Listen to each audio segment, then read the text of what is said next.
Welcome back to Learn English with Wanya. This is day 3 of our 40 Days English Story Challenge. Here, we improve our English through real-life stories and speaking practice. Let's get started. Have you ever had one of those days where you just want to find the reset button?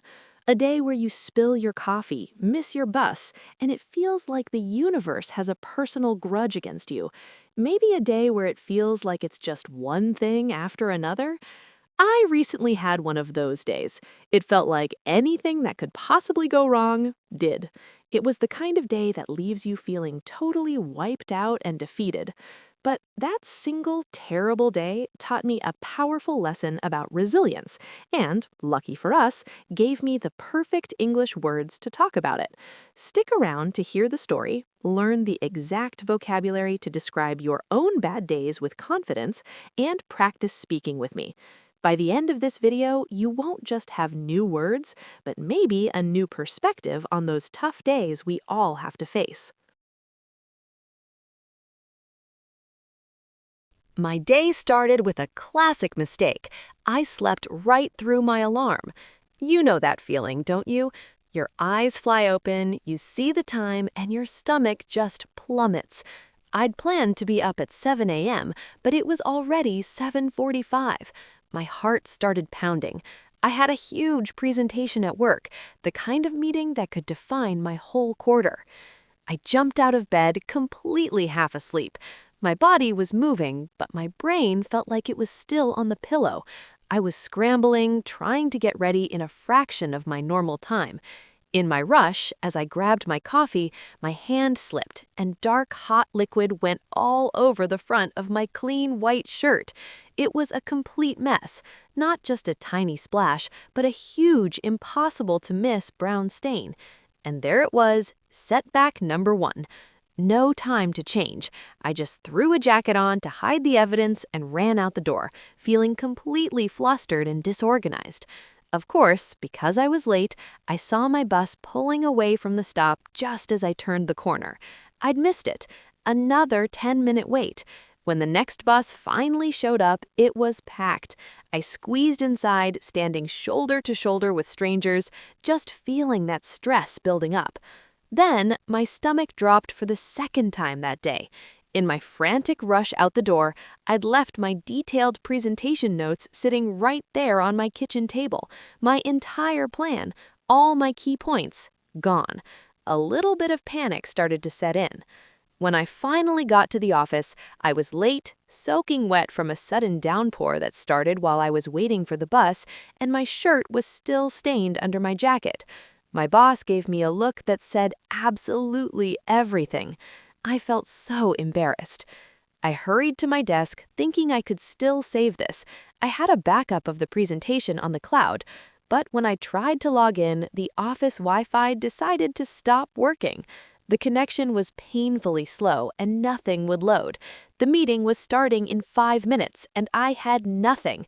I was truly at my wit's end, completely out of ideas and patience. I felt like I was pulling my hair out with frustration. I had to walk into that important meeting with no notes, relying purely on memory, feeling disheveled and unprofessional. The presentation itself was a blur. I stumbled over my words, and I could feel my face getting hot with embarrassment. I knew I sounded confused and unprepared. It wasn't a complete failure, but it was far from my best work. In my head, it felt like a total disaster. For the rest of the day, every small task felt like climbing a mountain. My energy was just gone. I felt physically and mentally drained. When I finally clocked out and headed home, I just felt defeated. The day had been a constant chain of problems, a perfect example of a day just going completely sideways. Sitting on the bus home, replaying every single moment in my head, I had a moment of clarity. Yes, the day was awful. It was frustrating and draining, but I survived it. I didn't quit. I faced that presentation even though it was a mess. I dealt with every single problem that was thrown at me. And that's the real lesson a bad day can teach you. It's about resilience. Life is messy and unpredictable. You're going to spill coffee, you're going to miss your bus. Technology will fail you at the worst possible moment. You can't control everything that happens. Bad days aren't a sign that you're failing, they're a part of life that tests who you are. The goal isn't to have a perfect life where nothing ever goes wrong. That's impossible. The real goal is to build the strength to handle the moments when things fall apart. It's all about how you get back up. A bad day doesn't define you. It reveals the strength you already have. And honestly, surviving a really bad day is a bigger win than coasting through an easy one. It shows you that you can overcome challenges, even when you feel like you can't. Now, let's break down some of the great English words and phrases I used in that story. These will help you describe your own bad days with way more detail. Let's start with the word mishap. A mishap is an unlucky accident or a small misfortune. It's not a huge catastrophe, just an annoying little event.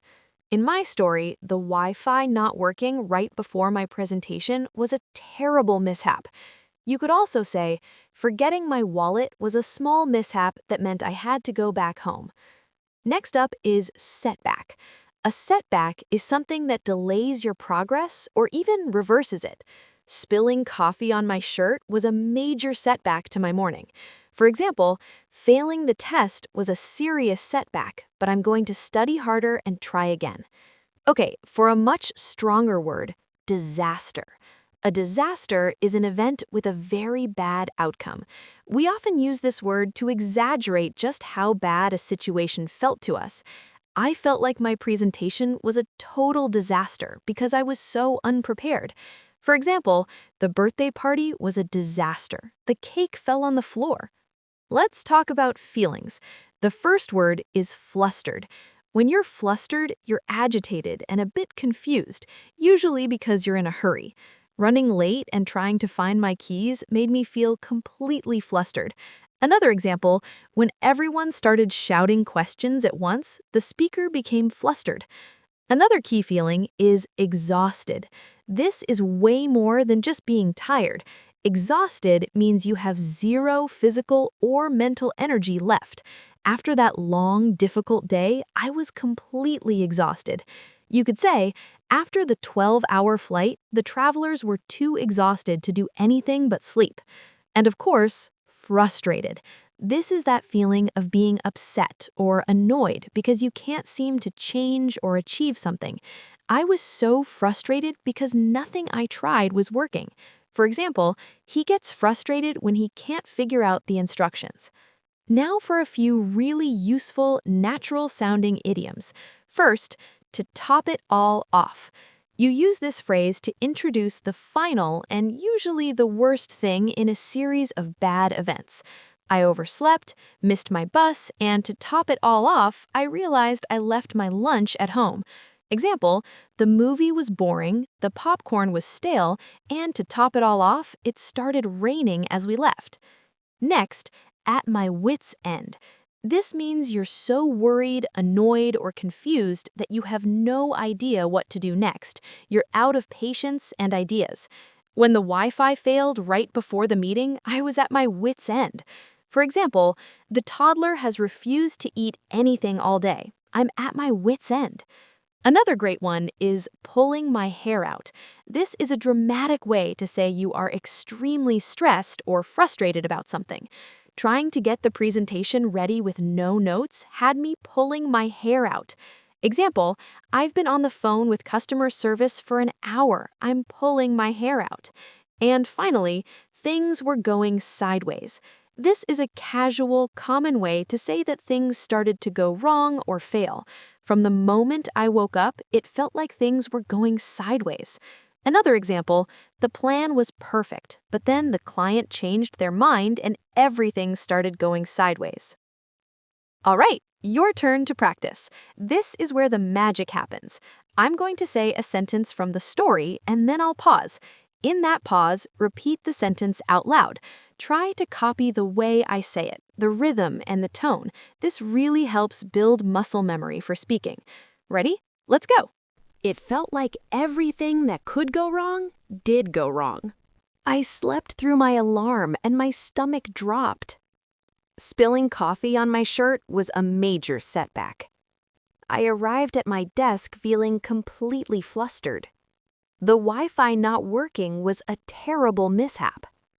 I was at my wit's end, completely out of ideas.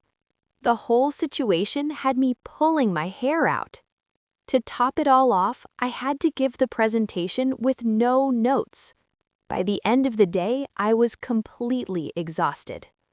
Awesome job. Seriously, repeating phrases like this out loud is one of the best ways to lock them into your brain. So today we learned a big lesson. Bad days are universal, but they're also a chance to prove how resilient we are. We also learned some fantastic vocabulary to talk about them, like mishap, setback, flustered, and great idioms like at my wit's end and things were going sideways. Now I want to hear from you. Tell me about a bad day you've had in the comments below. Try to use at least one of the new words or phrases you learned today. Sharing your stories is a great way to practice and feel a little less alone in these experiences. If you found this lesson helpful, please give it a thumbs up and subscribe for more English practice videos just like this one. Thanks for learning with me today. And remember, even after the worst of days, you are so much stronger than you think. I'll see you in the next one.